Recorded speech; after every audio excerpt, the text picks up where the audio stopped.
గత అసెంబ్లీ ఎన్నికల్లో సీఎం రేవంత్ రెడ్డిని కామారెడ్డి ప్రజలు ఎమ్మెల్యేగా గెలిపించకపోవడం దురదృష్టకరమని ప్రభుత్వ సలహాదారు షబ్బీర్ అలీ అన్నారు. కామారెడ్డి జిల్లాలోని పట్టణ కాంగ్రెస్ పార్టీ కార్యకర్తల సమావేశం నిర్వహించారు. ఈ సమావేశంలో ప్రభుత్వ సలహాదారు షబ్బీర్ అలీ, జహీరాబాద్ కాంగ్రెస్ పార్టీ అభ్యర్థి సురేష్ షెట్కర్ పాల్గొన్నారు. కామారెడ్డి నుంచి రేవంత్ రెడ్డి గెలిచి ఉంటే కామారెడ్డి సీఎం అనేవాళ్లు, కానీ ప్రస్తుతం కొడంగల్ సీఎంగా తెలంగాణ ప్రజలు పిలుస్తున్నారని తెలిపారు. గత 10 ఏళ్లలో దేశంలో బీజేపీ ప్రభుత్వం మత విద్వేషాలతో ప్రజలు రెచ్చగొడుతుందని ఆరోపించారు.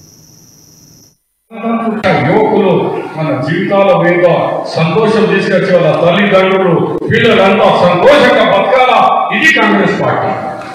వాళ్ళ తిరిగి మొత్తం వాళ్ళ కులపోలే బతకాలని కాదు, వాళ్ళే బతకాలని కాదు, మా పార్టీ అందరూ బతకాలి. ఇది వేరే ఇంద్రమ్మ పార్టీ, గరీబుల పార్టీ, గరీబీ హఠావ్ అని చెప్పే పార్టీ.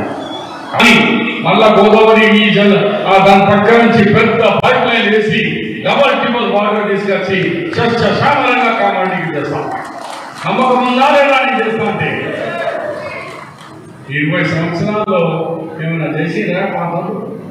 మీకు ఈయన చెడు ఎందుకు వేసారు మాకు వీకే తెలవాలా. బీజేపీ మోదీ గారి 10 సంవత్సరాలు ఒక పని చేయాలి. ఇలా మోదీ గారికి భూమిపల్లి నుంచి నీళ్ళు దాకా తీసుకొస్తారా అంటే రూపాయలు. ఇవాళ 28 కోట్లు ఇస్తా ఉంటే ఎక్కడ నీళ్ళు వచ్చేది. ఒక 300 కోట్ల రూపాయలు అయిపోతే మన కంప్లీట్ ప్రాజెక్టు ఇప్పటి వరకు చెరువులో ఎండాకాలంలో మొత్తం